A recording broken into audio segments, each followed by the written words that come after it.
देशभरात खळबळ उडवून देणाऱ्या नीट पेपरफुटी प्रकरणाचे धागेदोरे महाराष्ट्रातील लातूर, नांदेड, पुण्यापर्यंत जोडले गेलेत. या पेपरफुटीच्या टोळीमध्ये शिवराज मोटेगावकर सारख्या कोचिंग क्लास चालकाचा सहभाग असल्याचं स्पष्ट झालंय. या पार्श्वभूमीवर यामध्ये कोल्हापूरमधील कोचिंग क्लासेस आणि त्यांना काही महाविद्यालयांनी मदत केली आहे का याची तातडीनं चौकशी करून संबंधितांवर कडक कारवाई करण्यात यावी अशी मागणी शाहू सेनेच्या वतीनं करण्यात आली आहे. या मागणीचं निवेदन जिल्हाधिकारी कार्यालयातील नायब तहसीलदार नम्रता चौगुले शेराने यांना देण्यात आलं.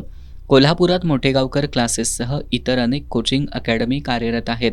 या अकॅडमी जिल्ह्यातील विविध महाविद्यालयांशी टायअप करून विद्यार्थ्यांना प्रवेश देतात. शासन अशा महाविद्यालयांना मोठ्या प्रमाणात अनुदान देत असताना ही विद्यालयं खाजगी क्लासेससोबत हातमिळवणी करून विद्यार्थ्यांकडून लाखो रुपये फी वसूल करतात.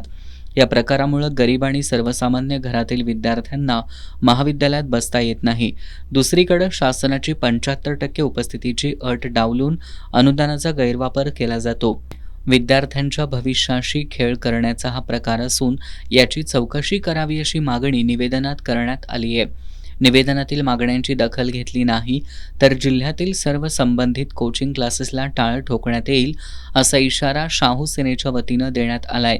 यावेळी उपाध्यक्षा चंदा बेलेकर, रौनक पोवार, करण कवठेकर, अभिजित शिंदे, तन्मय हिंदुळे, विवेक पोर्लेकर, अजय शिंगे, अन्सर मगेरी, पांडुरंग पांगम, रणजित पाटील, विराज पाटील, सुमित पोवार, प्रतीक पाटील, अनिकेत कोंडुस्कर, जीवन राटे आदी उपस्थित होते.